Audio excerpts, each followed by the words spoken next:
All right, let's dive into one of the biggest financial questions so many of us are facing right now. You're at that classic crossroads. Do you buy a house now or just keep saving? It's a tough call. But what if one of those paths has a kind of hidden advantage? Something that changes the whole equation? It all starts with looking at money in a totally different way. Think about it like this. Your money is like a battery, and that battery is slowly losing its charge. So yeah, that cash you've saved up, it's quietly shrinking in value every single day. But here is where it gets really interesting. For debt, this whole thing works in reverse. You're basically borrowing money today when it's strong and paying it back later when it's weaker. And this is a huge deal when you're talking about a fixed-rate mortgage. See, with a fixed mortgage, your payment is locked in, but your income, that usually goes up over time. So that same mortgage payment becomes a much smaller chunk of your income. It just feels easier to pay.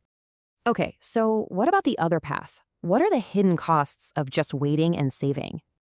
Well, inflation eats at your savings. Home prices might keep climbing, and your rent probably isn't getting cheaper. You see the problem?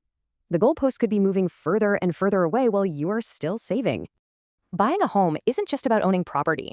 It's about locking in your biggest monthly expense.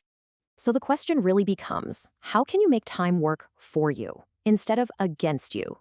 Now look, this doesn't mean you should go out and stretch yourself thin, not at all. It's really about understanding the rules of the game so you can actually play it to your advantage. Of course, everyone's situation is totally unique. So what does all this actually look like for you? If you want some real clarity, just click the button. We can help you map out the smartest path forward.